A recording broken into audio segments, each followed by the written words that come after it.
All right, picture this with me for a second.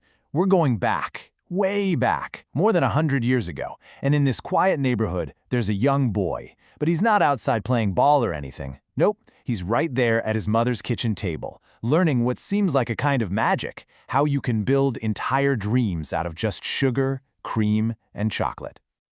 So, that little boy? That was Frank Mars. And that kitchen table? Well, that turned out to be the launch pad for one of the biggest, most secretive, and yeah, most successful family-owned companies on the planet. Today, we're going to unwrap this incredible story, how you go from a simple home kitchen to a global candy empire. It's wild. Okay, so our story kicks off like all the great ones do, right? It starts with one person and one really powerful idea.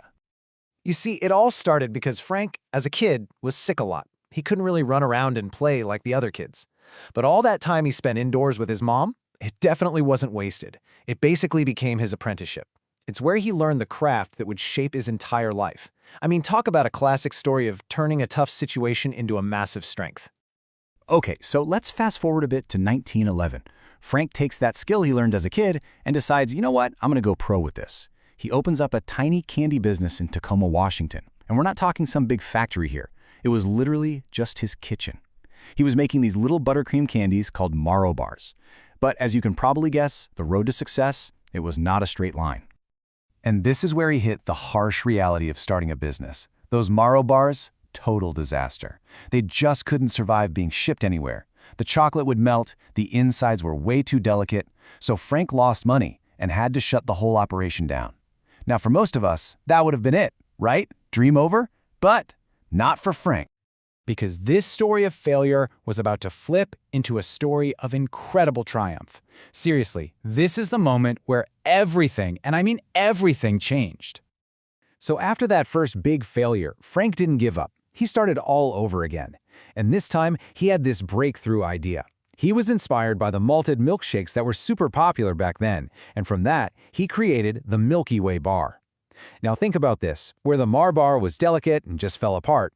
The Milky Way was tough, it traveled well, it tasted incredibly rich, and this is the key part, it was actually cheaper to make. He had totally nailed the formula. And just look at this turnaround. It's insane. He went from a $6,000 loss on his first try to pulling in over $700,000 in revenue in just a few years with the Milky Way. This wasn't just a hit product. No, this was a full-blown phenomenon. It was like the world had just discovered a new star, and its name was Milky Way. But this story doesn't stop with Frank. Not even close. The next chapter belongs to his son, Forrest Mars. And this guy, he had ambitions that stretched way, way beyond the shores of America. You see, Forrest had this really powerful philosophy that basically guided the company for decades to come. He was convinced that to be truly successful, their products couldn't just sit on a shelf. They had to become a real part of people's everyday lives. And that way of thinking, it led to some of the most iconic brands we still know and love today. I mean, take the Snickers bar. Perfect example. Forrest was a key part of creating it. And when it came to the name, they didn't have some big marketing meeting. They just looked around their own family farm and named it after their favorite horse. How cool is that? A simple, personal little story that gave us one of the best-selling candy bars ever. And Forrest wasn't content with just conquering America. He was thinking globally. So, in 1932, he packs up and moves to England. And while he's there, he creates a version of the Milky Way, but he tweaks it for European tastes. He calls it the Mars bar. Simple, right? Well, Europe went nuts for it. And just like that, the Mars Company was officially an international brand. Forrest's real genius was in solving real-world problems. Get this, during World War II, he noticed soldiers wanted to eat chocolate, but it was always melting in their hands and their pockets. It was a mess. His solution? So simple, but so brilliant. He just covered little bits of chocolate in a hard candy shell. And boom! M&Ms were born, along with one of the greatest slogans of all time, melts in your mouth, not in your hand. He wasn't just making candy, he was inventing for a real-life need. But the ambition at Mars didn't stop with chocolate and candy. Not by a long shot.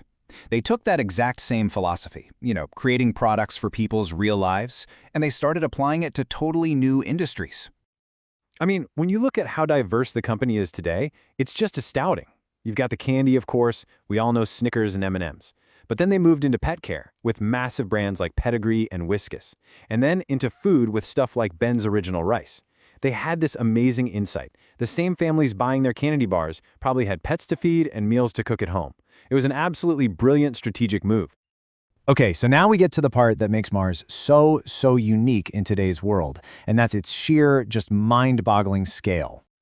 Think about this. Today, they're running about 135 factories all over the globe. They have around 150,000 employees. And they're pulling in a staggering $54 billion a year in revenue. But here is the absolute kicker. After all that growth, all that massive global expansion, Mars is still 100% owned by the Mars family. No stock market, no outside investors calling the shots. They answer to no one but themselves. For a company this big, that is almost unheard of. So what's the secret recipe here? What makes them such a legend? Well, it's pretty powerful stuff. They actually listened to what people wanted to eat. They invented things that solved real, everyday problems. They focused on quality and were patient, always building for the long haul. And maybe the most important thing of all, they stayed driven by their own family vision, not by the crazy short-term demands of Wall Street. So, the next time you unwrap a Snickers bar or tear open a bag of M&Ms, just pause for a second and ask yourself, are you just eating a piece of candy, or are you actually holding a piece of history, the result of a dream that started over a century ago in a little boy's kitchen? When you really look at it, the story of Mars just proves that with enough patience, a spark of innovation, and a really clear vision, even the simplest idea, like, hey, let's make some candy, can grow into something truly legendary. It's so much more than just a brand. It's sweetness that got turned into ambition, wrapped up in chocolate, and shared with the whole world.